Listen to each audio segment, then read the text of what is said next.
En general, cuando yo digo a los guionistas no nos conocen mucho, digo porque hay una foto, ahora sí la pongo, había una foto recién, me imagino que lo conocerán, ¿o no? ¿Saben quién es, no? Es un director de cine. Muy bien, Fellini. Tiene el nombre del gato de un amigo mío. Yo tengo algunas películas, las habrán visto o por lo menos las habrán oído nombrar. O pueden decir que las vieron, en total no les voy a hacer un chequeo. Pero algunas de las películas que Fellini dirigió, quiero citar esta lista. Es La Estrada, La Dolce Vita, 8 y medio, Luces de Varieté, Julieta de los Espíritus, Los Inútiles, El Jake, Las Noches de Caviria, Il Bidone, Boccaccio 70 y La Voz de la Luna. 1, 2, 3, 4, 5, 6, 7, 8, 11 películas nombré. Algunos lo conocían. Se ha convertido como en el ícono el director cinematográfico. Tengo otra foto para mostrarles. Este señor murió hace 3 años. Se llamaba Tullio Pinelli. ¿Y saben quién es?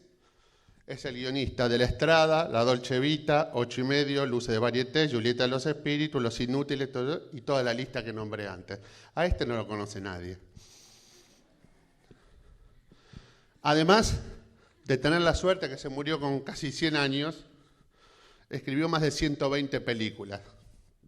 Fellini hizo muchas películas también. Y trabajaron juntos mucho tiempo. Con él trabajó con Tullio Pinelli y con otros guionistas. Pero el que se hace conocido es el director siempre. No voy a hablar durante 1 hora y media más o menos sobre el reconocimiento del guionista. Yo lo que le quiero decir es que con los años y con la experiencia yo ya no estoy más preocupado por lo que hace, si reconocen al guionista y eso. Porque ni siquiera que no le pagan bien ya se sabe.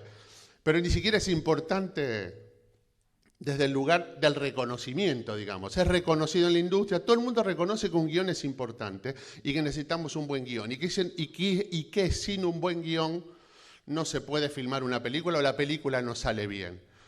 Pero por el otro lado, parece, dentro de la industria se lo conoce, se lo reconoce, pero es ese tipo que se pasa un montón de horas escribiendo antes de que aparezca alguien. Y aquí es donde hay un punto importante para mí, digo, que es el punto de partida, digo, ¿dónde empiezan las películas? ¿Y dónde empiezan las ideas? A tomar forma para convertirse en películas. Yo soy de la idea, hablo de películas en general, digo, puedo hablar de programas de televisión y eso, pero cuando me voy a estar refiriendo a lo que llamamos dentro del marco audiovisual, digamos, un corto, una película, un programa de televisión, lo que fuera, necesita ser escrito. Indefectible necesita ser escrito, en una página, en 100 o en 150. Lo que no parece haber conciencia es del tiempo que lleva y el esfuerzo que significa. Pensar toda la película o lo que vamos a hacer de antemano y ponerlo por escrito, con ciertas reglas básicas. A esto lo que me refiero, reglas básicas, no me refiero tanto al formato, sino a consideraciones del estilo que tengo que escribir lo que veo.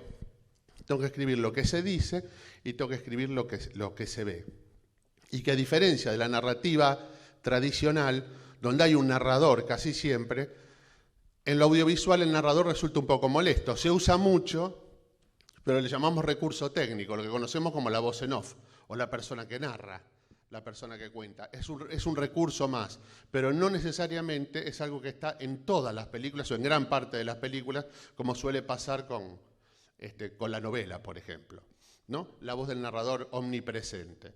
En eso consiste uno de los principales problemas. Pero una pregunta general, la respondemos más adelante, es que muchas veces me hacen, es cómo se escribe un buen guión, cómo hay que hacer para escribir un buen guión.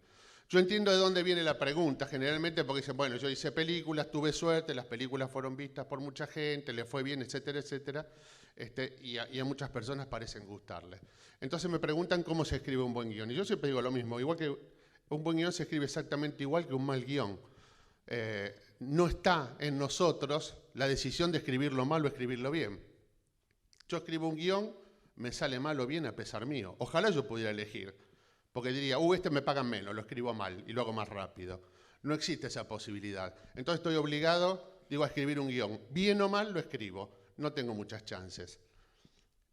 El asunto es, si más o menos conocen algo de los formatos, es que para una película hay que escribir alrededor de ¿Cuántas páginas? 90, 100. Y escribir significa además reescribir, porque también hay una fantasía con que me siento esta tarde, si escribo 10 o 15 páginas por día, en una semana tengo las 100. Si eso sucede, después las tengo que reescribir. Y las versiones de los guiones pueden llegar a ser ilimitadas. No, si son ilimitadas es un problema también. Pero puede haber 3, 4, 5, 10, 15. Yo cuento a modo de ejemplo. Seguramente lo usaré varias veces en esta charla, a mí no me gusta demasiado, pero es de lo que conozco más cercano, por eso cito las experiencias por las que pasé laborales, de vida. La versión de estreno, la versión de rodaje, mejor dicho, del Hijo de la Novia era la versión 15. Con esto no estoy diciendo que una película es mejor porque se escribe y se reescriba más. Digo que el proceso de escritura de una película tiene un montón de cambios y va sufriendo un montón de modificaciones por múltiples razones. Una de las cosas que pasa con la escritura de guión es que nosotros lo que estamos haciendo es escribir una película, por ejemplo. Y escribir una película significa que es para que la gente la vea. Pero al escribirla, voy a tener que hacer que la lean otras personas. ¿Quiénes son esas otras personas? El equipo técnico, el equipo artístico, los posibles productores, los amigos, los parientes, los compañeros de estudio, los jefes, los empleados, la gente con la que torturamos pidiéndole que nos diga qué le pareció, colegas, amigos, etcétera, etcétera, etcétera. Esto puede ser, si uno tiene muchísima suerte, no menos de 100 personas. ¿Por qué digo muchísima suerte? Porque si uno va de productora en productora y de equipo en equipo, y eso, la cantidad de gente es mayor. Como mínimo 100 personas, 150 personas leen un guión antes de que se llegue a convertir en película si uno tiene mucha suerte. Y escribir un guión significa también que lo tengo que escribir para que el que lo lea lo entienda. Parece es una perogrullada esto, pero leer un guión no es tan fácil. No por complicaciones técnicas, no porque ponga los planos. Los guionistas no ponemos los planos. No ponemos planos, cenital, la cámara, la grúa se aleja, se eleva 30 metros, no ponemos ese tipo de cosas. ¿Por qué no las ponemos? No es que no las podamos poner, no es que esté prohibido. Es que en realidad es un trabajo de dirección, porque es el director quien elige hacer eso. Entonces, no me estoy poniendo gremial con esto, de ninguna manera.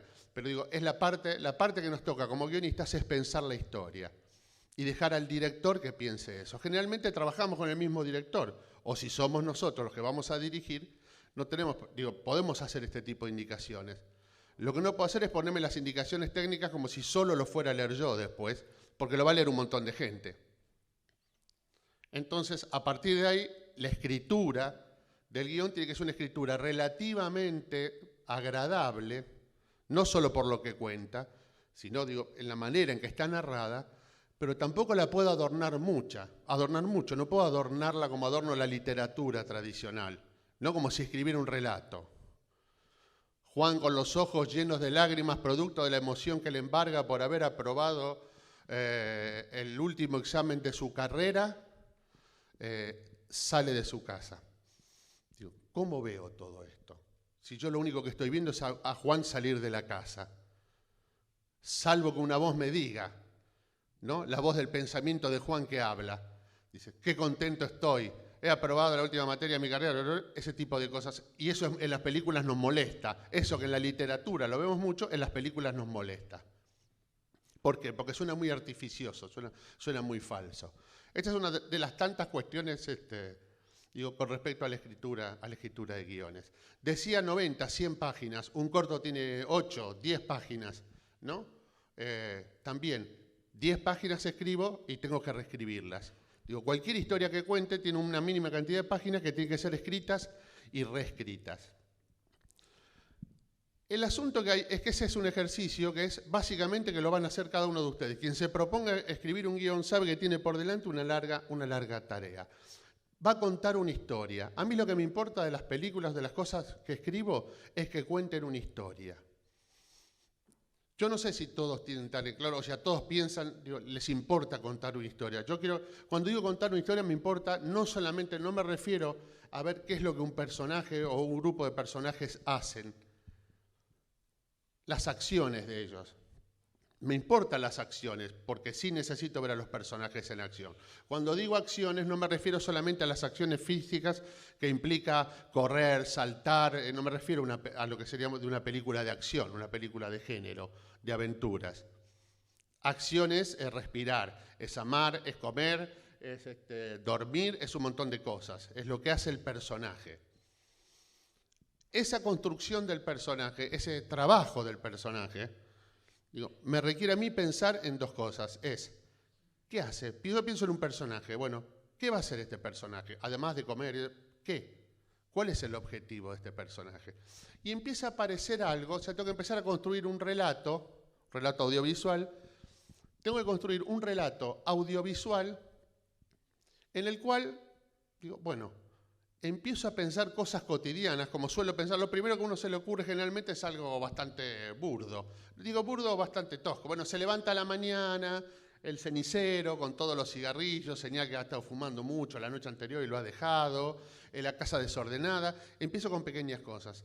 En la medida que voy construyendo el relato, voy avanzando, a páginas que voy completando, tienen que pasar cosas.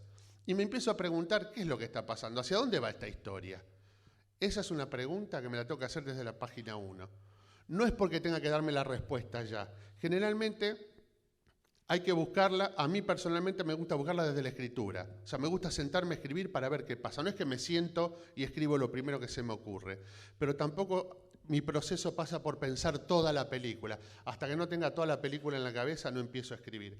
Eso es algo que es bastante engañoso, porque es una buena excusa para no trabajar, una de las tantas buenas excusas que tenemos para no sentarnos a escribir. Pero la verdad que escribir significa sentarse, o como quieran, en un bar, o escribir parado. Nabokov escribía parado. Tenía una repisa alta, una mesita alta, escribía. Hay mucha gente que escribe parada, Onetti escribía en la cama. Hay muchísimos casos de escritores de literatura, 100 ejemplos para dar de distintas maneras. Cada uno construye. En última instancia son pequeñas excusas, un pequeño mundo o un pequeño método que uno va construyendo para el método principal, que es escribir una historia.